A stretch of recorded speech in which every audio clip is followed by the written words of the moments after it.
कुणाल कामराने व्यंगात्मक गाणं केलं असं मला वाटत नाही. त्यांनी सत्यात्मक गाणं केलेलं आहे. जे सत्य आहे ते त्यांनी जनभावना त्यांनी मांडलेल्या आहेत.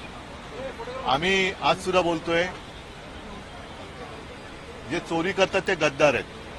आणि पहिल्या प्रथम मी महाराष्ट्राच्या जनतेला स्पष्ट करू इच्छितो की काल कामराच्या इथे जी काही तोडफोड केली ती शिवसैनिकांनी केलेली नाही.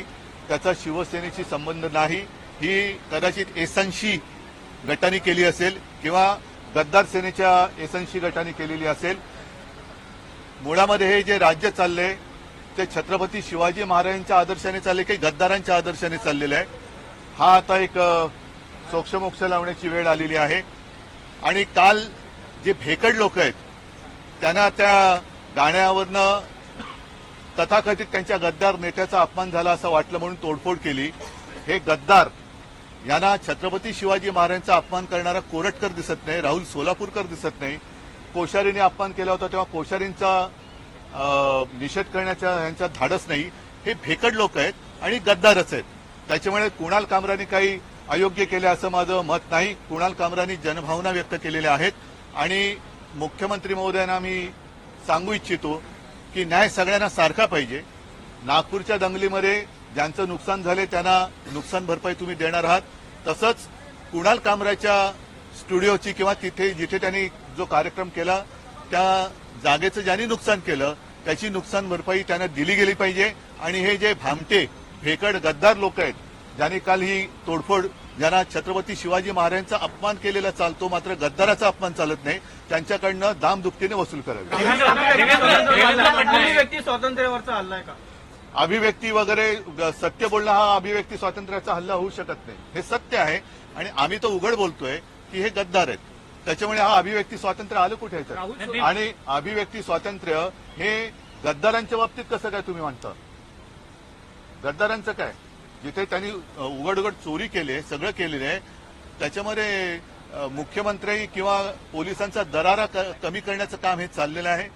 मुख्यमंत्री आणि गृहमंत्री यांचं काही या राज्यात चालत नाही. आम्ही वाटेल ते करू शकतो असं दाखवण्याचा हा जो प्रयत्न आहे तो वेळीच चिरडून टाकला पाहिजे. देवेंद्र फडणवीस बोलतायत होत नाहीये, पोलिसांचं काम वाढेल, कायदा सुव्यवस्था बिघडेल, अशी कुठलीही कृती करू नये असा सल्ला अजित पवारांनी दिलाय.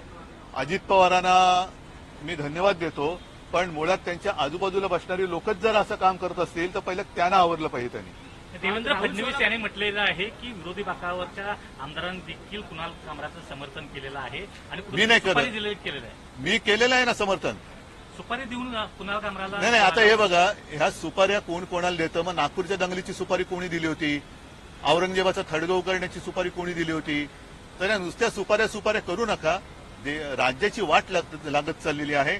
आणि गद्दारांचं उदात्तीकरण जर फडणवीसांना मान्य असेल तर मला असं वाटतं देव सुद्धा त्यांना वाचू शकेल की नाही. त्यांचं पद हे एकनाथ शिंदेकडे आहे असं सभागृहात फडणवीस म्हणालेलं आहे. नाही, हे म्हणूनच म्हणतं ना की छत्रपती शिवाजी महाराजांचा वारसा घेऊन चालायचा का गद्दारांचा, अनाजी पंथाचा वारसा पुढे चालवायचा का संभाजी महाराजांचा, हाच या सरकारला माझा प्रश्न आहे. जर अनाजी पंथ त्यांच्यासाठी आदर्श असतील तर त्यांचं वक्तव्य हे मी समजू शकतो. देवेंद्र फडणवीस ने उन्होंने कहा है कि देश में लेफ्ट लिबरल्स और जो कम्युनल लोग हैं, अर्बन नक्सल्स हैं, वो काम कर रहे हैं और इनके अगेंस्ट स्ट्रिक्ट एक्शन लिया. फिर आप गृहमंत्री हो ना, डबल इंजन चल रही है ना सरकार. पूरा देश आपके हाथ में, महाराष्ट्र आपके हाथ में, इसके बावजूद नागपुर में दंगा कैसे होता है? तो जवाब देना चाहिए. कुणाल कामरा को लेकर क्या कहेंगे सर? कुणाल कामरा को लेकर एक्शन हो रहा है. कुणाल कामरा ने, मुझे नहीं लगता कुछ गलत कहा है. गद्दारों को गद्दार करना ये किसी पर हमला करने की बात नहीं है. जो गद्दार है वो गद्दार है.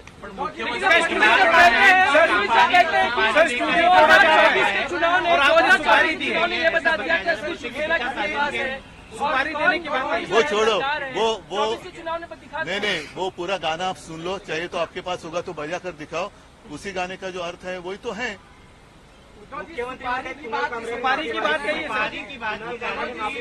नाही, कुणाल कामरा जे सत्य आहे ती जनभावना बोललेला आहे.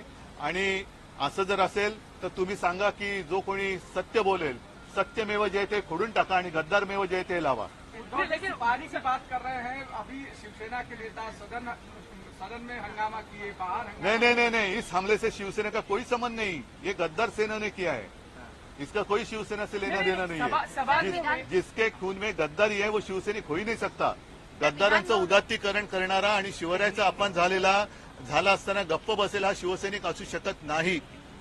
लेकिन सर ठीक है, देवेंद्र फडणवीस जो नहीं उनकी बात उनके पास है, वो उनके पास, क्योंकि उनको अभी उनके अगर वो गोद में बैठी है तो उनको संभालने के अलावा और क्या करना चाहिए। कार्रवाई जो हो रही है, नागपुर में बुलडोजर एक्शन हो रहा है दंगे के आरोपियों पर, बुलडोजर की कार्रवाई नहीं, हर जगह एक ही नहीं अपना। फिर जिसने दंगा भड़काया उनके ऊपर कार्रवाई क्या करेंगे आप? पूरी जांच करो और जो भी है उसमें गुनेगार करो।